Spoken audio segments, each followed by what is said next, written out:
कैद्याला मृत्यूदंडाची शिक्षा झाली. आता मृत्यूदंड देणं म्हणजे त्याला फासावर चढवणं. पण काही शास्त्रज्ञांना प्रयोग करायचे होते.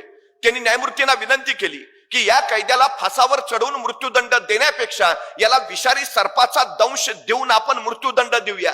न्यायमूर्तींनी मान्यता दिली. त्याच दिवशी त्या कैद्याला सांगितलं, परवा सकाळी 11 वाजता तुला विषारी सर्पाचा दंश होईल आणि तू मरशील, तुला मृत्यूदंड दिला जाईल. 2 दिवस त्या कैद्याच्या डोक्यात एकच विचार होला की मला आता विषारी सर्पाचा दंश होईल आणि मी मरेन, विषारी सर्पाचा दंश होईल आणि मी मरेन.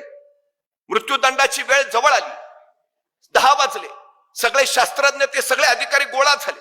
त्या कैद्याच्या डोळ्यावर पट्टी बांधली आणि त्याला सांगितलं, आता काही क्षणात तुला विषारी सर्पाचा दंश होईल आणि तू मरशील. पण प्रत्यक्षात त्याला विषारी सर्पाचा दंश करायच्या ऐवजी शास्त्रज्ञांनी 2 टाचण्या घेतल्या आणि 2 टाचण्या त्याला टोचल्या. त्याला वाटलं झाला, विषारी सर्पाचा दंश झाला. अर्ध्या तासात त्याच्या तोंडातून फेस आला आणि पुढच्या 1.5 तासात शरीर काळं निळं पडून तो मरण पावला. प्रत्यक्षात विषारी सर्प चावला होता का? विषारी सर्प तुम्हाला मारत नाही, तुमच्या मनातला विचार तुम्हाला मारून टाकतो. ही सगळ्यात महत्वाची गोष्ट आहे.